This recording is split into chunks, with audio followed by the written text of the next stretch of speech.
श्री गणेशाय नमः. नमो भगवते वासुदेवाय. भगवते वासुदेवाय. अध्याय 19. परीक्षितांचे अनशन व्रत आणि शुकदेवांचे आगमन. सूत म्हणाले, राजधानीला पोचल्यावर राजा परीक्षिताला आपल्या त्या निंद कर्माबद्दल अतिशय पश्चाताप झाला. तो अत्यंत उदास होऊन विचार करू लागला. मी निरपराध तसेच आपले तेज झाकून ठेवलेल्या ब्राह्मणांबरोबर असभ्य पुरुषांसारखा नीच व्यवहार केला. हे किती वाईट झाले. त्या महात्म्याचा अपमान केल्यामुळे लवकरच एखादे भयंकर संकट माझ्यावर अवश्य येईल आणि ते खुशाल येवो, कारण त्यामुळे माझ्या पापांचे प्रायश्चित्त मला मिळेल आणि असे कृत्य माझ्याकडून पुन्हा खात्रीने घडणार नाही. ब्राह्मणांच्या क्रोधाग्नीने आजच माझे राज्य, सेना आणि समृद्ध खजिना जळून खाक होऊ दे. त्यामुळे पुन्हा कधीही माझ्यासारख्या दुष्टाची ब्राह्मण, देवता आणि गाय यांच्या बाबतीत अशी पापबुद्धी निर्माण होणार नाही. परीक्षित असा विचार करत होता. एवढ्यात त्याला असे समजले की ऋषिकुमारांच्या शापाने तक्षक त्याला दंश करणार आहे. त्यामुळे संसारात आसक्त असणाऱ्या आपल्याला लवकरच वैराग्य प्राप्त करून देणारा तक्षक रूप मृत्यू त्याला चांगला वाटला. या जगातील आणि परलोकातील भोगांना तो पहिल्यापासूनच तुच्छ आणि त्याज्य समजत होता. आता त्याचा प्रत्यक्ष त्याग करून आणि भगवान श्रीकृष्णांच्या चरणांची सेवा हीच सर्वश्रेष्ठ मानून आमरण उपोषण व्रत घेऊन तो गंगातीरावर बसला. तुळशीच्या सुगंधाने मिश्रित असलेले गंगाजल भगवान श्रीकृष्णांच्या चरणकमलांचे पराग घेऊन प्रभावित झाले आहे. म्हणून गंगामाता लोकपालांसहित स्वर्ग आणि पृथ्वीवर असलेल्या सर्व लोकांना पवित्र करते. असा मग मरणासन्न असलेला कोण मनुष्य तिथे सेवन करणार नाही. अशा प्रकारे आमरण उपोषणाचा निश्चय करून गंगा तटाकी बसून त्याने सर्व आसक्तींचा त्याग केला आणि ऋषीमुनी करीत असलेल्या व्रताचा स्वीकार करून अनन्य भावाने श्रीकृष्णांच्या चरणकमलांचे तो ध्यान करू लागला. त्रैलोक्याला पवित्र करणारे महानुभाव मुनी आपल्या शिष्यांसह तेथे येऊन पोचले. तीर्थयात्रेच्या निमित्ताने खरे तर संतजन त्या तीर्थक्षेत्रांनाच पवित्र करतात. त्यावेळी तेथे अत्री, वसिष्ठ, च्यवन, शरद्वान, अरिष्टनेमी, भृगु, अंगिरा, पराशर, विश्वामित्र, परशुराम, उतथ्य, इंद्रप्रमद, इध्ववाह, मेधातिथी, देवल, आष्टीसेन, भारद्वाज, गौतम, पिप्पलाद, मैत्रेय, और्व, कवश, अगस्त्य, भगवान व्यास, नारद तसेच त्यांच्या व्यतिरिक्त अनेक श्रेष्ठ देवर्षी, ब्रह्मर्षी आणि अरुणादी राजर्षींचे शुभागमन झाले. अशा प्रकारे विभिन्न गोत्रांच्या मुख्य ऋषींना एकत्र आलेले पाहून राजाने सर्वांचा यथायोग्य सत्कार केला आणि त्यांच्या चरणांवर मस्तक ठेवून नमस्कार केला. जेव्हा सर्व लोक स्वस्थपणे आपापल्या आसनावर बसले तेव्हा महाराज परीक्षिताने त्यांना पुन्हा एकदा प्रणाम केला आणि त्यांच्यासमोर उभे राहून शुद्ध हृदयाने हात जोडून त्याला जे काही करावयाचे होते ते तो सांगू लागला. परीक्षित म्हणाला, अहो, समस्त राजांमध्ये आम्ही धन्यतम आहोत, कारण आमच्या शील स्वभावामुळे आम्ही आपल्यासारख्या महान पुरुषांच्या कृपेला पात्र झालो आहोत. निंदित कर्म केल्यामुळे राजवंशातील बहुतेक लोक ब्राह्मणांची पाद्यपूजा करण्यापासूनही दूर जातात. ही किती खेदाची गोष्ट आहे. मीही नेहमी घरादारात आसक्त राहिल्या कारणाने पापित झालो आहे. म्हणूनच स्वतः भगवंतच ब्राह्मणांच्या शापाच्या रूपाने माझ्यावर कृपा करण्यासाठी आले आहेत.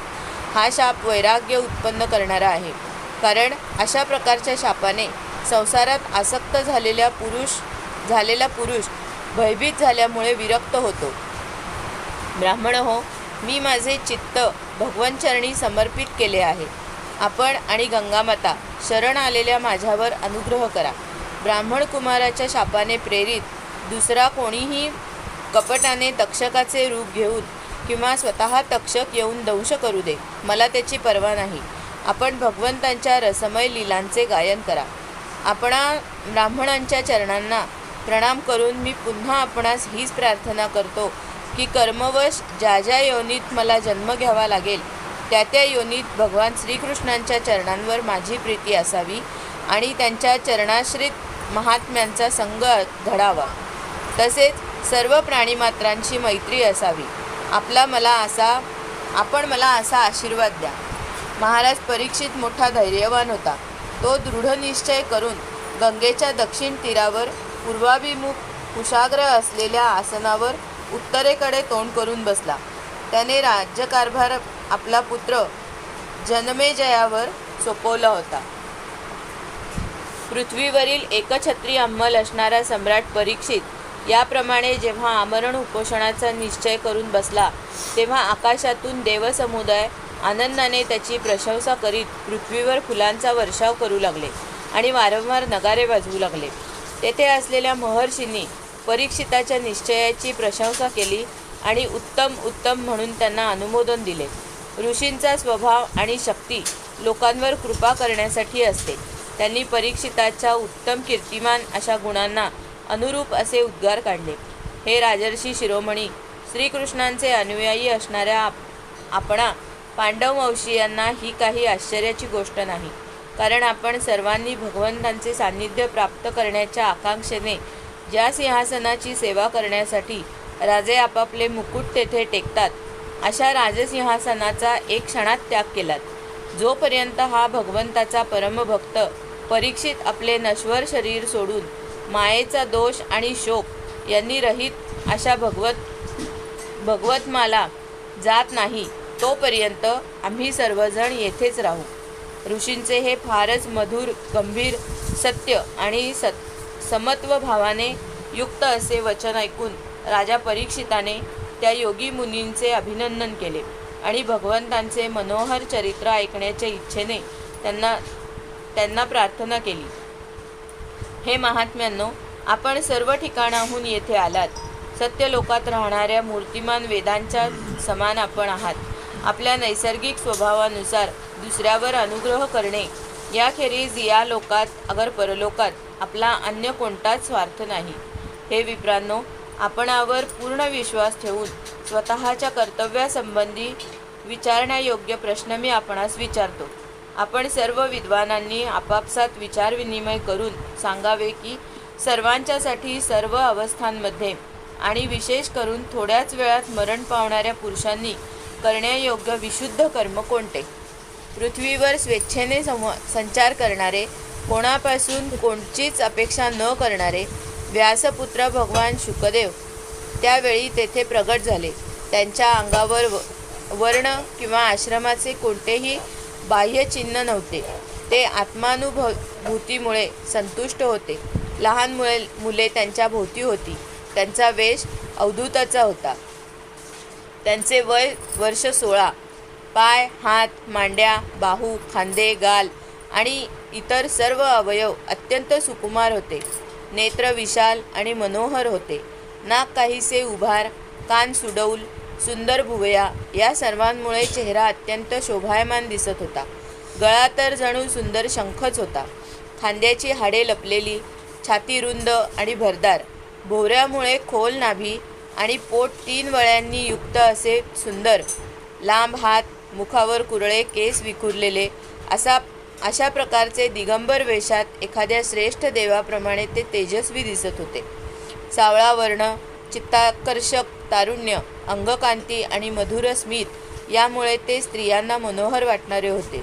त्यांनी जरी आपले तेज झाकून ठेवले होते तरीसुद्धा त्यांची लक्षणे जाणणारे मुनी त्यांच्या सन्मानासाठी आपापल्या आसनावरून उठून उभे राहिले. आलेल्या त्या अतिथीची परीक्षिताने मस्तक लवून आत्मनिवेदनरूप पूजा केली.